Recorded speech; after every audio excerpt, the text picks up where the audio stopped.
नमस्कार नमस्कार दोस्तों, मेरे चैनल शिव भक्ति केपी में आपका स्वागत है। किसी भी प्रकार का रोग और कोई बीमारी अगर आपको लग जाती है तो आइए देखते हैं इस वीडियो में कि हमें क्या करना चाहिए। अगर आपको मेरी वीडियो अच्छी लगती है तो लाइक करें और चैनल को ज़्यादा से ज़्यादा शेयर और सब्सक्राइब करें और वीडियो को पूरा देखना ना भूलें। बने रहिए अपने चैनल शिव भक्ति केपी के साथ। धन्यवाद।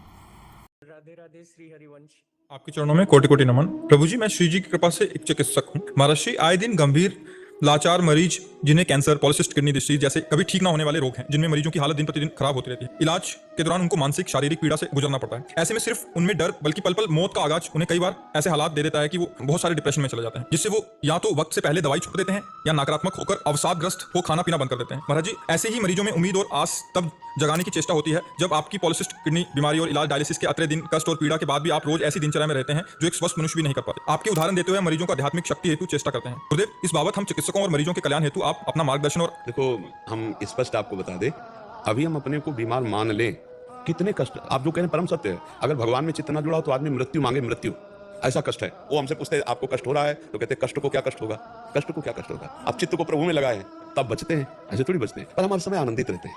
आप देखो, सुबह सत्संग हुआ, श्री जी का वन बिहार मंगला उत्सव अभी एकांतिक चल रहा है, अब 6 बजे तक चले, फिर आरती में गए, फिर जाके थोड़ा प्रसाद पाया, डायलिसिस करवाया, उस समय भी हम आनंदित रहते हैं।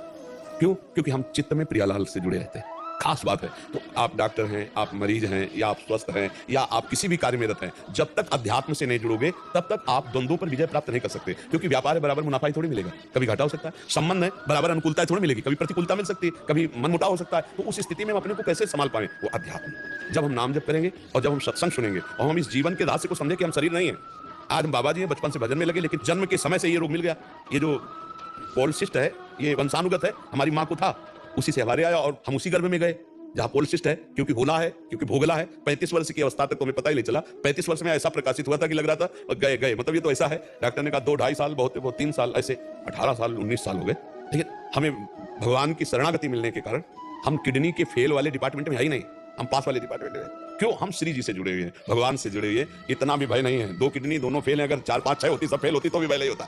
मरने का भय नहीं है। तो हम क्या प्रसन्न रहने के कारण हमें आज तक अभी वो खून वाला सिस्टम वाला परेशानी नहीं है। वो नहीं खून, वो क्या होमोग्लोबिन, वो कहता है आपका होमोग्लोबिन 16 है, बढ़ रहा है। तो यद्यपि किडनी मरीज का कम हो जाता है, 7, 8 ऐसे चलता है। क्यों? क्योंकि हमारे समय प्रसन्न रहते हैं।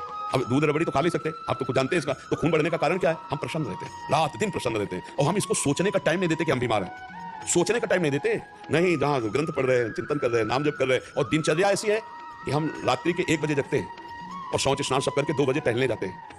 जो 1.5 किलोमीटर 2 किलोमीटर टहलने के बाद फिर हम अपनी कुटिया में जो कुछ थोड़ा फिर अपना दिनचर्या ग्रंथावलोकन करके फिर सत्संग, और ये दिनचर्या चलती रहेगी। दिन में कभी सोते नहीं, रात्रि में 7 और 8 के बीच में लेटते हैं, 11 और 12 तक जो विश्राम हुआ नहीं जग। कोई बीमार वाली चर्चा नहीं है। बीमार आदमी ऐसे होता है। हम रोग में नहीं हैं। तो हम सब मरीजों से और डॉक्टरों से और सब भाइयों से यही प्रार्थना करते हैं कि अध्यात्म को समझे बिना तुम्हें सुख शांति नहीं मिल सकती। रोग आ गया है, शरीर में है, अगर मन निरोग है तो कोई फर्क नहीं पड़ेगा। रोग नहीं है और मन रोगी है तो जितनी जेलें भरी मन रोगियों से ही भरी हैं। जेलें जो भरी है ना मन रोगियों की, दिमाग के रोगी जो है ना, हिंसा, द्वेष, बेविचार, पापाचरण कर रहे हैं, और मन स्वस्थ है, शरीर अस्वस्थ है, तो बहुत आनंद रहता है, कोई फर्क नहीं पड़ता। ये छोटा मोटा रोग नहीं, आप खुद समझ रहे हैं, ये छोटा मोटा रोग नहीं है। और भगवान की शरण में और संयम से पूरा जीवन रहा, ब्रह्मचर्य का बहुत बड़ा प्रताप होता है। तो एकदम हर नस नाड़ी में एक अव्यक्त तेज रहता है, अव्यक्त उत्साह रहता है, ओज रहता है। कोई भी कार्य, जैसे कि परिक्रमा चला जाए, हाँ, ये थोड़ी अगर हम किडनी फेलियर है, पर हमारा उत्साह इतना जोर का रहता है कि किसी कार्य में